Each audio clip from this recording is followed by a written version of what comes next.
Hello प्यारे students, मैं पंकज कुमार वर्मा स्वागत करता हूं आप सबका हमारे चैनल पीएस स्टडी गुरु में। मैं आज आपको 12th क्लास के फिजिक्स में बहुत ही इंपॉर्टेंट क्वेश्चन करवाने जा रहा हूं, इसलिए वीडियो को अंत तक देखिएगा। तो प्यारे स्टूडेंट्स, मैं आपको बता दूं आज हम करने वाले हैं एलआर परिपथ में परिणामी वोल्टेज, प्रतिबाधा और कलांतर ज्ञात। प्यारे स्टूडेंट, बहुत ही इंपॉर्टेंट क्वेश्चन है। ये क्वेश्चन यदि आप पुराने पेपरों में देखेंगे तो आपको जरूर मिल जाएगा। तो चलिए प्यारे स्टूडेंट्स, हमारी क्लास में चलते हैं और करते हैं आज का हमारा क्वेश्चन। देखिए मेरे स्टूडेंट्स, हमें करना है यहाँ पे एलआर परिपथ। तो सबसे पहले हम इस परिपथ के लिए बनाएंगे डायग्राम। तो देखिए डायग्राम में हमें सबसे पहले क्या बनाना है, एल आर परिपथ। तो ये बना दे। देखिए हमें एक आर मतलब होता है प्रतिरोध, ये हमारा आर हो गया। और एक बनाएंगे इसमें हम एल मतलब कुंडली।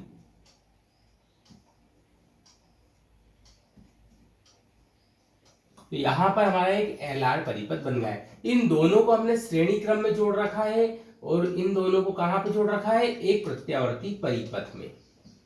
ये बना दिया हमने एक प्रत्यावर्ती परिपथ।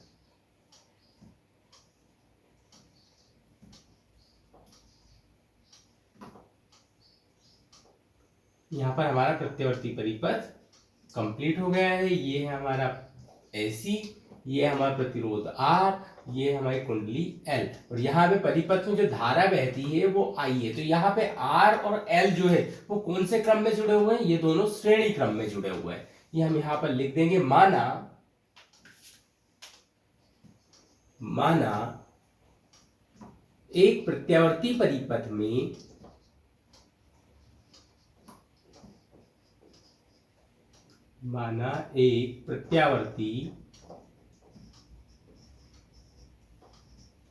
परिपथ में एक प्रतिरोध आर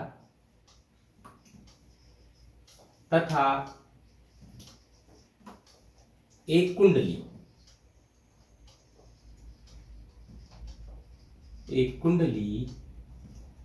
एल श्रेणी क्रम में जुड़े हैं।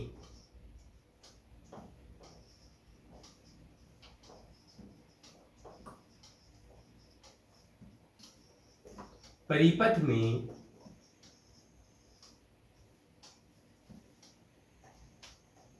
धारा आई बहती है। परिपथ में धारा कौन सी बह रही है हमारी, आई बहती है। तो ओम के नियम से, यहां पे कौन सा नियम लगा देंगे अपन, ओम का नियम। ओम के नियम से, अब ओम के नियम से हमें पता है V बराबर होता है आई आर। ये हमारे ओम के नियम से हमें पता है V बराबर आई आर होता है। तो यही चीज हम पहले प्रतिरोध के लिए लगाएंगे, फिर यही चीज अपन कुंडली के लिए लगाएंगे। तो यहां पे लिखेंगे प्रतिरोध के लिए,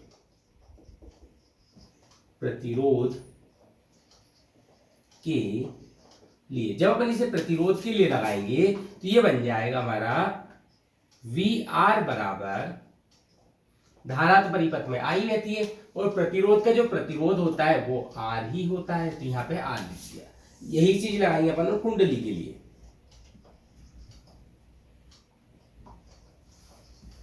के लिए। जब इसे अपन कुंडली के लिए लगाएंगे तो ये बन जाएगा, देखो वी एल बराबर आई एक्स एल। ये जो हमारी कुंडली है इसका जो प्रतिरोध है वो कितना होता है, एक्सएल होता है। तो यहाँ पे अपन ने मान रख दिया एक्सएल। तो प्यारे स्टूडेंट्स, इसके बाद हम ये देखेंगे कि यहाँ पर प्रत्यावर्ती परिपथ में जब प्रतिरोध और कुंडली जोड़ी जाती है तो क्या होता है। ध्यान से सुनिएगा, मैं बता रहा हूं। देखिए यहाँ पर जब प्रत्यावर्ती परिपथ में प्रतिरोध जोड़ा जाता है तो प्रत्यावर्ती धारा और प्रत्यावर्ती वोल्टेज समान कला में होते हैं। और जब प्रत्यावर्ती परिपथ में कुंडली जोड़ी जाती है तो प्रत्यावर्ती धारा प्रत्यावर्ती वोल्टेज से π/2 पश्चगामी होती है। तो प्यारे स्टूडेंट्स, इसके बाद ये लाइन हम यहाँ पर लिख सकते हैं। इसके बाद बनाएंगे देखिए फेज आरेख। तो फेज आरेख किस तरीके से बनाएंगे, यहाँ पर ये बन गया हमारा एक ग्राफ। इस ग्राफ में यहां पर लिखा हुआ है हमारे पास 0, ऊपर लिखा हुआ है प्लस, नीचे लिखा हुआ है माइनस। यहां पर देखिए ये जो बीच की लाइन है ये आपकी लाइन दर्शाएगी प्रतिरोध को। यहाँ पे कितना हो जाएगा, वी आर। और ये जो ऊपर वाली लाइन जा रही है ये दर्शाएगी आपका कुंडली वाले विभवांतर को, तो ये हो जाएगी वी एल। इसी को यहां से डैश डैश डैश डैश कर देंगे इस तरीके से, यहां बना दिया। और ये जो बीच की लाइन ये इनके परिणामी को दर्शाएगी, ये क्या कहलाएगा हमारे परिणामी वोल्टेज हो जाएगा V। अब प्यारे स्टूडेंट्स यहां पर जो ये कोण बन रहा है ना, यही कहलाता है हमारा कलांतर। इसे अपन फाई से दर्शाते हैं। इसे कैसे दर्शाएंगे? फाई से दर्शाएंगे। तो इस तरीके से ये हमारा एक फेज आरेख कंप्लीट हो जाता है। आप ये नीचे का ना भी बनाए तो चलेगा, बना भी दे तो कोई दिक्कत नहीं। तो ये हमारा फेज आरेख कंप्लीट हो जाएगा। अब प्यारे स्टूडेंट्स ये VL है तो ये भी कितना होगा? VL हो जाएगा। ये VR है तो ऊपर वाला भी कितना है? VR है। ये इस तरीके से अपन इसे बना देंगे। अब यहाँ पे नंबर 1 पर हमें निकालना है परिणामी वोल्टेज। परिणामी वोल्टेज। अब परिणामी वोल्टेज कैसे निकालेंगे? परिणामी वोल्टेज के लिए यहाँ पे इस त्रिभुज में लगा देंगे अपन पाइथागोरस प्रमेय। हमारा परिणामी निकल जाएगा, यही है हमारा परिणामी वोल्टेज V। तो V बराबर कितना होगा? VR का स्क्वायर प्लस VL का स्क्वायर। तो यहाँ पर देखिए ये कर देंगे अपन परिणामी वोल्टेज के लिए V स्क्वायर बराबर VR square plus VL square. अब इन दोनों की जो वैल्यू है वो हमारे पास है VR और VL की, ये दोनों वैल्यू उठा के अपन यहाँ पर रख देंगे। तो V स्क्वायर इक्वल हो जाएगा, VR की वैल्यू कितनी है हमारे पास? IR, तो ये हो जाएगा IR स्क्वायर प्लस, और VL की वैल्यू कितनी है? IXL, तो ये हो जाएगी IXL का स्क्वायर। अब ये स्क्वायर जो है वो अपन कोष्टक के अंदर लेकर आएंगे, मतलब इनको खोलेंगे कोष्टकों को, तो ये बन जाएगा देखो I square R square plus I square XL का स्क्वायर। अब दोनों में से I स्क्वायर जो है वो कॉमन ले लेंगे। तो कॉमन लेने के बाद देखिए क्या बचा यहाँ पर, चलिए इधर कर देते हैं। यदि अपन इनमें से I स्क्वायर जो है वो कॉमन, V स्क्वायर बराबर क्या बचेगा हमारे पास? I स्क्वायर हमारा कॉमन आ जाएगा, तो बचेगा हमारे पास यहाँ से R स्क्वायर प्लस XL का square. R square plus XL square. अब यहाँ पर प्यारे स्टूडेंट्स हमें परिणामी वोल्टेज निकालना है, तो इस स्क्वायर को यहाँ से हटाएंगे, सिर्फ V का मान हमें निकालना है। तो यहाँ से V का मान निकालेंगे, स्क्वायर हटाएंगे तो उधर क्या लग जाएगा? अंडर रूट लग जाएगा। तो ये लगा दिया, देखो इनके ऊपर अपन ने अंडर रूट, तो ये बन जाएगा I square R square plus XL square. अब I के ऊपर स्क्वायर है तो ये आ जाएगा अंडर रूट से बाहर, तो ये बन जाएगा देखो V बराबर I, अंडर रूट के अंदर बच जाएगा हमारे पास R स्क्वायर प्लस XL का स्क्वायर। तो प्यारे स्टूडेंट्स ये जो है हमारा परिणामी वोल्टेज आ चुका है। इसे एक तरीके से और भी लिख सकते हैं अपन, देखिए मैं बता रहा हूं आपको। एक तो यही है हमारा परिणामी वोल्टेज, या फिर इसे हम लिख सकते हैं या V बराबर I अंडर रूट के अंदर R स्क्वायर प्लस XL की वैल्यू होती है ओमेगा L, तो ये हो जाएगा ओमेगा L का स्क्वायर। स्टूडेंट्स ये भी हमारा आंसर, ये हमारा जो है वो परिणामी वोल्टेज निकल चुका। हमें 3 चीजें निकालनी है जिसमें से एक चीज हमारी ज्ञात हो चुकी है। तो हमारा क्या आ चुका है? परिणामी वोल्टेज आ चुका है। दूसरे नंबर पे हमें क्या निकालनी है? प्रतिबाधा। यहां पे लिखेंगे अपन प्रतिबाधा।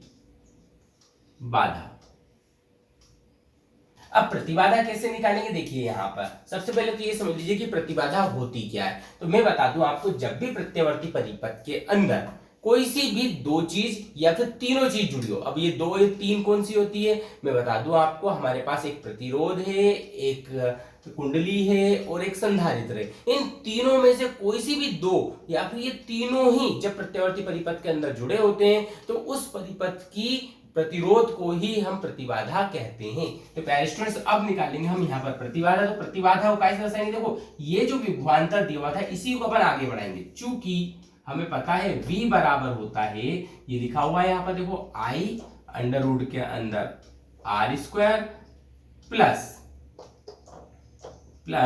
ओमेगा L का स्क्वायर। ये हमारे पास था, इस I को उठा के इधर लेकर आओ तो बन जाएगा V बटे I बराबर under root R square plus omega L का होल स्क्वायर। अब V बटे I, तो यहां से हमें पता चलता है देखो, यदि इस I को इधर लिखा है तो V बटे I किसके बराबर होगा? R के बराबर होगा। तो यहां लिख देंगे अपन R बराबर under root R square plus omega L का होल स्क्वायर। अब प्यारे स्टूडेंट्स ये जो आर है ये तो प्रतिरोध है, और अभी हमने बोला था जब प्रत्यावर्ती परिपथ में कोई सी भी दो चीज जुड़ी होती है तो उस परिपथ के प्रतिरोध को अपन प्रतिबाधा कहते हैं और इसे जेड से दर्शाते हैं। तो यहाँ पे लिखेंगे देखो जेड, ये लिख दिया हमने जेड।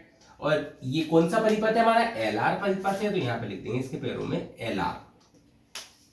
अब प्यारे स्टूडेंट्स इधर तो वैसे का वैसे ही R square plus omega L का होल स्क्वायर, तो ये आ चुकी है हमारी प्रतिबाधा। प्यारे स्टूडेंट देखिए कितनी आसान तरीके से अपन ने प्रतिबाधा निकाल ली। अब अपन तीसरे नंबर पे निकालने वाले हैं कलांतर। देखिए कलांतर के लिए क्या करेंगे, नंबर 3 कलांतर। अब कलांतर क्या होता है, हमारा जो है कलांतर वो होता है tan फाई। तो tan फाई बराबर होता है क्या है, लाल बटे कक्का से हमें पता है कि tan बराबर होता है लंब बटे आधार। तो यहाँ पे tan फाई बराबर, अब लंब कितना है हमारे पास VL है और आधार कितना है VR है, यहाँ पे लिखेंगे VL बटे VR, ये लिख दिया हमने VL बटे VR। अब VL और VR की वैल्यू यहां से ओम के नियम से जो अपन ने निकाला था ये वैल्यू जो अपन यहाँ पे पुट कर देंगे। तो यहाँ पे देखिए हमने ये वैल्यू रख दी। यदि अपन इसमें वैल्यू रख देते हैं तो tan फाई बराबर कितना आ जाएगा, देखो tan फाई बराबर आ जाएगा VL की वैल्यू है हमारे पास IXL और VR की वैल्यू है हमारे पास IR। आई से आई कैंसिल हो जाएगा तो tan फाई बराबर बच जाएगा हमारे पास XL बटे R। और ओमेगा, ये XL की वैल्यू कितनी होती है, ओमेगा L होती है। तो यहाँ पे लिखेंगे अपन tan फाई बराबर ओमेगा L बटे R। ये जो है वो tan फाई क्या है हमारा कलांतर है, या फिर इस tan को उधर ले जाओ है ना, तो फाई का मान निकल जाएगा। फाई बराबर हो जाएगा tan इनवर्स ओमेगा L बटे R।